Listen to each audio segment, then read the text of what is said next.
for me, it's a very show that talks about a lot of pain, or came from a lot of pain, and I want to understand how people get to a place where it is so painful, but then come out on the other side. And when you think about like addict, Magic Carnes, and I didn't know that was abusive. Yeah, I'm kind of looking at that now like, yeah, that's abusive. I'm way more than that. You know what I mean? Even at your worst, you're even way more than that. You know what I mean? Or you've always been way more than that. that. That's what I'm saying. Always been. But yeah, you don't think like that.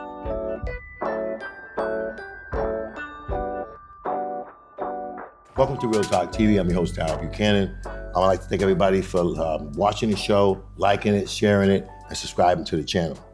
Tonight, we have another good show for you. I have a very special guest. Her name's Virginia. She's the creator of Virginia for Healing podcast. I'm looking forward to it, and just join me, guys. Hey, Virginia, how you doing? Howdy, how are you? I am good. Can you tell the viewers a little bit about yourself, where you grew up, what kind of community it was? I grew up in Peabody, Mass.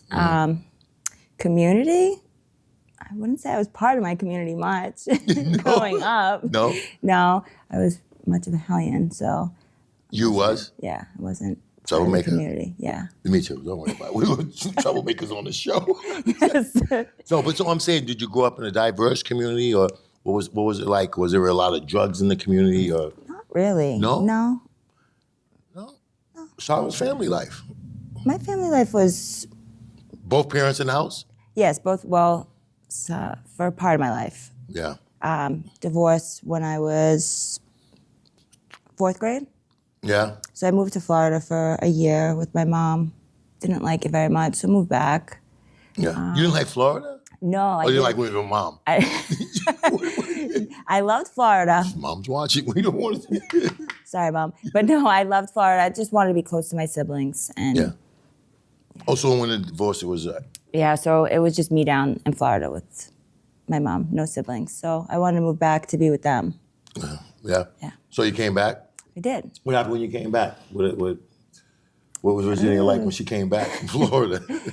She was good for a little bit. But with my father being a single father and a business owner, it was hard for him to keep his eye on me. So I was skipping school, hanging out with the wrong crowd, and getting into drugs at an early age. So I want to know about that. But before I want, so your father raised you? Yes. Most of the time, yeah. And how many siblings do you have? I have 4 from my father, and then my mom was a little stepbrother. So you got 5? Yes. And you're the oldest? I am the youngest. Oh, you're the youngest? From my father, yes. All right, cool. All right, so talking about substance, when did they enter your life? When did it start? Let me ask you a question. Did it start like the regular way, the gateway? Weed and drinking and on, or did you just, whew? Oh, he does. I would say it started with drinking and smoking, but surprisingly, when I first started, I wasn't really into drugs. I used my, on like birth control, how they have that thing like don't mix with herbal substances. Birth control? Well, yeah. Birth control, I warned you. Last time I took them, they didn't warn me. So. No, they had the warning. Yes. So, dude. And what does it say? Don't miss what? Don't mix with like herbal substances. Maybe weed or something? Yeah, so that's what I assumed. And sadly, I did not have the right choice of men or friends in my life at an early age. Mm-hmm. And I did anything since coming from abandonment home, like abandonment issues and this divorce, I did anything for love and attention. No, so the divorce really hit you, huh? Yes, it really must have. It hit you hard? Yeah. What was your drug of choice? My drug of choice was Oxy 80s. Okay. And then obviously they discontinued those, so then it switched to heroin, and then once the heroin was not heroin anymore, and that was fentanyl. So you did actually. Yes. But I did, I did do coke, I did do all that, but I was more of a downer. My drug of choice is more. More of anything. More of anything. More of anything. I was in so much pain. Yes. I didn't care what you gave me out there. It was just whatever, you know what I mean? More. Just anything to numb. So when did you realize that it became a big problem and that it became bigger than you? When that was... When the drugs, I mean, when they did get out of hand, you're like, damn, I just don't want to do this no more. Because I got to a point, for me, where it was, I couldn't live with him. But the other side of that coin was I couldn't live without him. What was that feeling? What was it like that for you? When they became everything. Like, I couldn't go to a function without getting high. Or, back to my, funerals. I comes to mind, my grandfather's funeral, getting high in the motel, not the motel, the hotel with my family, out there. Yeah. And mind you, I had a warrant as well. So I'm on the run, getting high. It was just nothing that could stop me, no matter what. Let me ask you, have you tried to stop before? Have you went to detoxes or anything prior to that? I've been to detoxes, jail, prior to that? Everything, yes. Yeah. And you came back out? Mm-hmm. Yeah. Let me ask you something. Have you ever discovered what you were trying to numb or what you were trying to escape? I am currently still learning what I was numbing and running, but yes, mostly my childhood trauma, and then the identities that people put on us that aren't our true identities. That, I was so consumed with what everyone else thought, who everyone else thought I was. I get it. And so I didn't know who I was because I was listening to everyone else's whispers. Yeah, them voices. They say, and that's what they say. They say a lot of times when we do work, we go back and those voices, 90% of them are not our voices. Yep. We're using other people's voices to describe us. That's why self-love is so important, because if not, then we're just practicing self-hate. Yeah. All right, cool. All right, so was there any specific experience that you get out of detox, and I assume that you wanted to get clean and do the right thing? Was there an experience that always brought you back? Or was it just for me? I'm gonna, for me, if I have to be honest, and I am gonna be honest, even though I had a lot of pain, I loved drugs. You know what I mean? And I didn't ever want to admit that, because I don't love something. But after doing some work, I have to really admit, there was a love affair going on. Yep. You know what I mean? How was it for you? I would say love, hate, for sure. 100%, yeah. But now that I'm doing the work, it was more of running. I just didn't want to feel any of that crap, the childhood, which is really, that's a huge one. That's the foundational stuff. Yes. But then all the stuff that we done during drug use and all the people we've heard, I think that was also a catalyst that always damn, I don't want to face these people. I'd rather face, you know what I mean? Yep. And thinking, for all the things that you did, that you're a bad person, but really you're not. Yeah. That's not who you are. That's just peace. That's a piece, right? Yep. Let me ask you, so what was the rock bottom? When was it enough? Mine was, just to give you a little story, I was on a bridge in Lowell, and I just wanted to jump off. I just wanted to jump off the damn bridge. That was really But you didn't. Well, no, I didn't. I'm here. Well, no, but you could still have jumped and, live. That would be my luck. But the reason why I didn't is because my brain and my addiction was so strong, it said, get another hit, then come back. Yeah. So the drug, it was always, like you just said, you said it perfectly. I couldn't do anything, even kill myself without being high. You know what I mean? So it calmed me. So that's what got me back off the bridge. I went and, did my thing. But what was your rock bottom?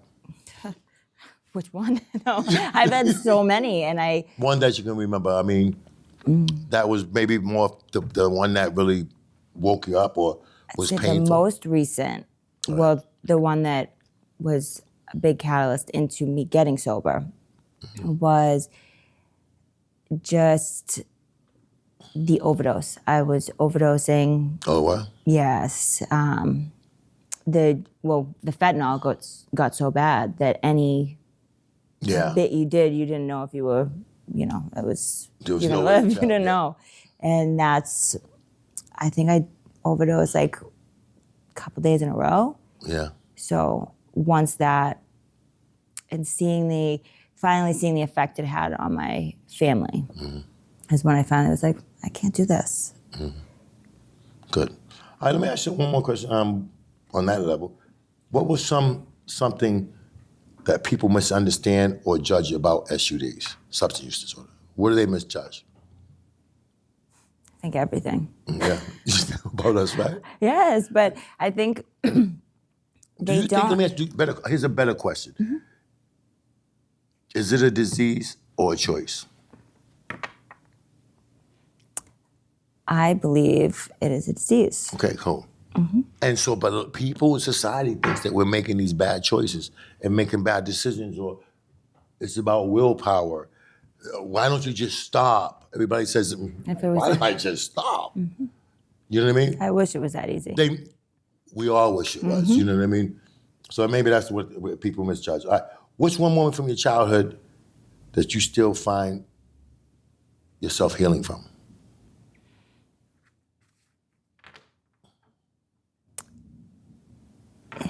That If it's too deep, we ain't gotta go there. no, I need to speak my truth, right? Speak your truth. I want you to.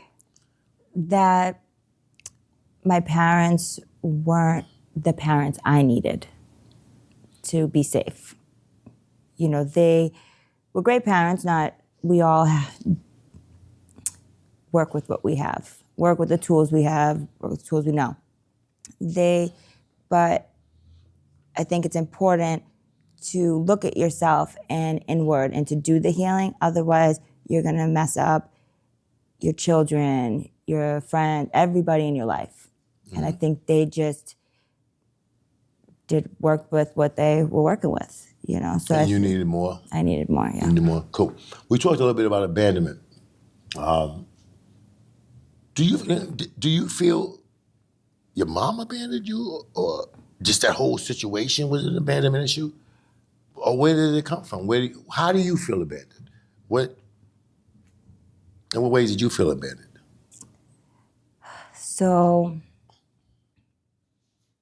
and I'm okay to talk about this because I recently Go ahead. No, confronted my mother about it. This is your truth. No, this is, you don't have to deal with mama. You got to deal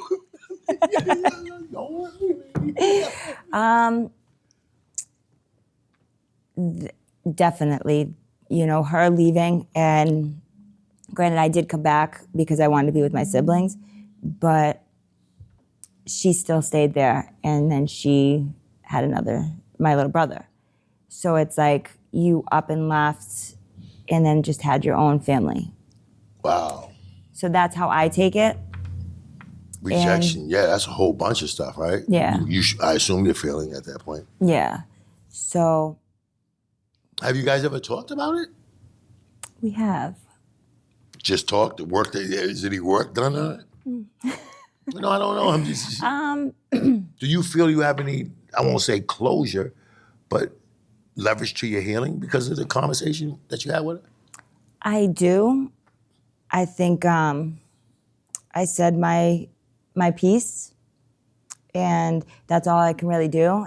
I guess if they might not see the damage their actions did, and that's okay. But as long as I spoke up on it and how it affected me, I spoke, that gave me peace, that I let it, that I wasn't holding that grudge anymore and that anger inside. That's deep, you know what I mean? And that's good for you. So on your podcast, I heard a little bit about abuse situation. Let me ask you a question. Was there any red flags, or did you just ignore them because you just chose to be loved? And a lot of people do that. I mean, I've been in those situations, and I'm sure, you know what I mean? Where I just stayed because I didn't want to leave, because I just wanted to be loved, and I don't care what happened. It don't matter what you did to me. I'll be a rug, whatever. Yep. How did you, how's your process? How did it go for you? That is definitely I ignored the red flags for sure because of my trauma and wanting to be loved and wanting to be picked. And so the people, it's kind of like funny, like these people pick us, but I don't think they really see us. No. You know what I mean? And they don't really see us. I think I don't know what why they. But then I think some of them do see what we harness inside of us, the light, and they're so envious and jealous of that they want to beat it out of it. They want to beat it out of us. Beat the light out of you, huh? Mm-hmm. Shining too bright on them, right? Yep. Yep. You know what I'm saying? Shine bright like a diamond, right? But, I'm telling you. So how did this cycle of abuse impact your sense of self-worth? I felt like that if I wasn't getting beat, I wasn't doing so. In order for me to get beat, that was my love. You know what I'm saying? Wow. Like, if you love me, if you're reacting like that to me, you love me. Yeah.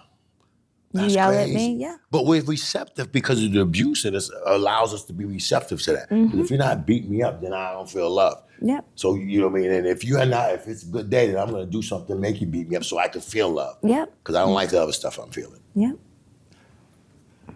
Yeah, that's crazy. But that's what it is, you know what I mean? Okay, let's talk about a little bit about Virginians for Healing. All right. What inspired you to create that podcast? For so many men and women that are silenced, especially I know I was silenced for so long, even situations that happened before my abusive marriage. And going back to not having the parental figures that I needed growing up to protect me, that's why I came in and wanted to use my voice for good. So maybe some little girl or little boy, or teenager, adult, anything that doesn't have someone they can open up to, they have the podcast. And also, eventually I'm hoping that I can start something so they can reach out to me or my team. More interactive? Yes, more interactive. You want to do more interactive? Cool. Do you run any groups? Have you any groups in the... I do not. No. Just something to think about. But I do want to eventually, that's what I'm trying to do now that I just started a few months ago doing the podcast. Yeah. But I do see the foot traffic that it's getting, and that I am a beacon of light. So I do want to continue, and I do want to spread my wings. Yeah. What are some of the interactions with people? What are some of the shows? And exactly what are you trying to convey? Self-love, healing, and that it's okay to be raw, real, and it's okay to cry. It's okay to laugh. It's okay to be all these mixed emotions and not know what the heck you're doing, because half these people out here don't know what they're doing anyways. The whole world's right. Yeah, no one. I feel like everyone is just beating the wrong. You know what I mean? Like going around to the same, wait, my brain's going elsewhere. Yeah, dancing to the same drum. Yes. You're right, and it is better to be authentic. We can keep going. It's better to be authentic. I know for me, in my process, I don't want, it's your interview, but in my process, I've learned that I was always taught to build externally. I was taught that nothing of value was inside. There was no value. So my value was always in people, places, and things. If I achieve this, or if I get the right girlfriend, or if I get the right, whatever it was, and then I achieve that, and I'm like, and I still want to jump off the damn bridge. You know what I mean? So it wasn't until I started going inside and started building that relationship with myself. You know what I mean? Yeah. Do you do shadow work? I do not, as of yet. I have been interested in doing it. Powerful stuff. That is probably going to be my next thing I'm going to be doing. And no, that's very powerful stuff. messy as hell, but powerful.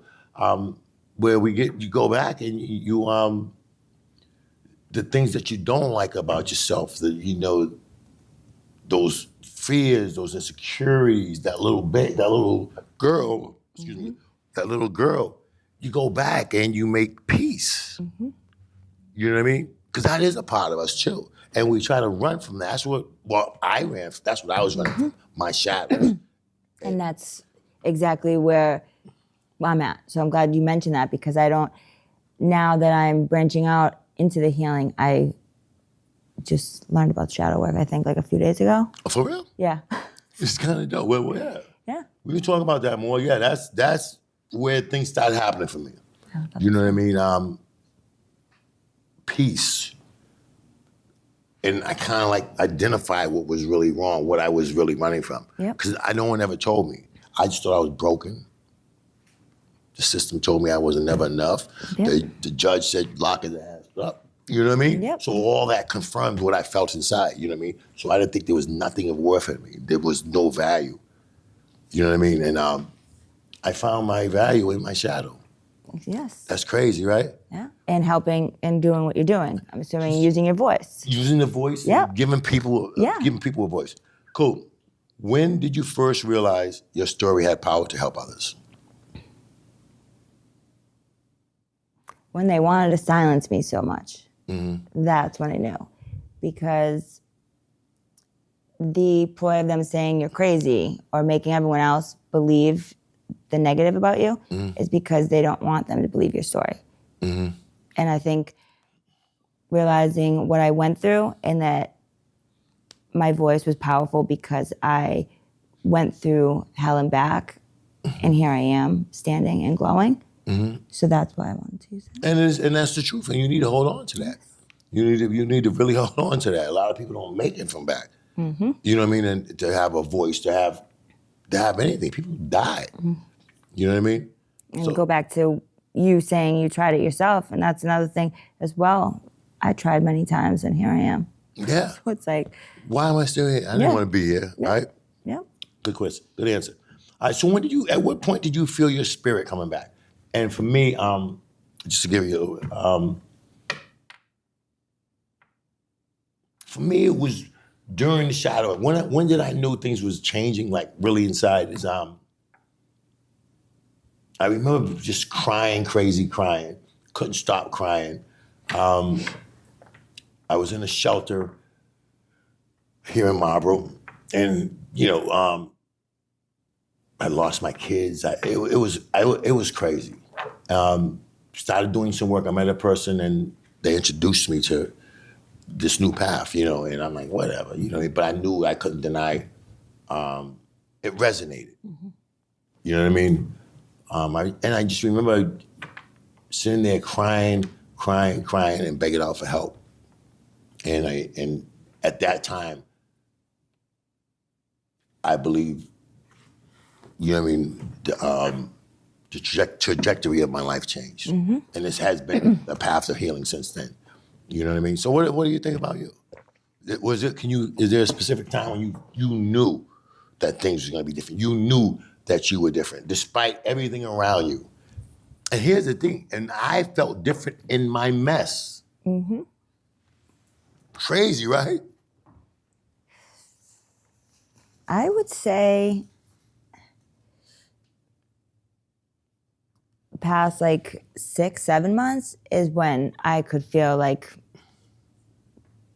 the amplify of my happiness. I could feel like, if it makes sense, I could feel from the inside glowing out. So you get it, if it makes sense? No, you feel no, yes, it does make sense. Yes, I just exude happiness and joy. Granted, don't get me wrong, I still cry. Yeah. So, but do you enjoy a lot more peace in your life? Yes, I do. And that's so now I can sit with self and actually. That's dope, yeah. Before I couldn't sit without my phone for an hour or 10 minutes. And now I can put my phone on Do Not Disturb and not be bothered. You know. Can you look yourself in the mirror? Yes, I can. I mean, and you know, I used to do it with a high on crack. Man, I look good. I'm 10 pounds. I'm like, I'm Superman. But no, now Flexing. now I legitimately. No, I understand what you're saying. Now I legitimately going like, I love that dude. No, and You know what I mean? I used to not be able to look in the mirror and have to use filters, this, that. Now I can actually take a photo or a video without a filter and actually post it on social because you couldn't catch me doing that. That's dope. You're one of the first guests that I had that came in with no makeup, came with natural. So you know what I mean? I said, yeah, so that means a lot because you all in the whole bunch of lights. It might be scary, but. No, you good. You good. So in your own words, what's the mission behind Virginia for Healing? It's for healing. What do you hope to achieve? What is the mission? What are we doing with Virginia? Are you trying to do, from the podcast, maybe a book, maybe groups, Virginia? That's the spaces I see. I mean, but this is your thing. I see so many. We have enough time on the show. Yes, I have so many avenues that I want to go. I guess it's just I have to find the right people who believe in me and encourage me to continue. Well, granted, no, because I'm going to do it no matter what. But no, just you. But no, because I feel like it's hard to set up to do all this stuff on your own. No, it is. You kind of need somewhat of a team. You definitely need a team. Yeah. You know what I mean? So she needs a team. So you guys, if anybody wants to, get involved with, it's okay. Yep. Is Virginia is for Healing? Reach out. We're gonna leave the information up at the end. Yeah, we do. You do need a team, but it's a worthy cause, and them spaces are important. Yes. You know Anybody. what I mean? I just want any woman, male, just want to help. That want to help and get a part, and you'll listen to them and see if they cool. So don't forget to reach out. Yep, we're done. So I want to thank you for coming. But before we leave, that's your camera right there. Give any message you want to give to the people out there, to the women, men, or whoever. Well, howdy, healers. I want you to know to love on your daughters and sons a little more because it starts at home and you are the biggest example for them. So what they see, they repeat. And then how they see you treat your husband, wife, mother, father, they treat other people like that. So I think it's important to treat others how you want to be treated and show love. Good. Thank you. Like I said, thank you. You're welcome to come again. Reach out to me. You know me. We'll figure it out. We'll get this to you.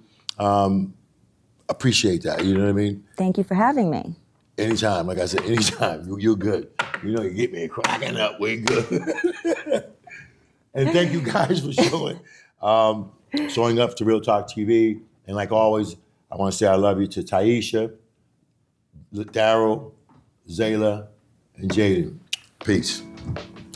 So we'll put up your stuff at the end of the show. You did good. So why would you act like you're so nervous, man? Because I am. Feel my hand. I'm still like my anxiety.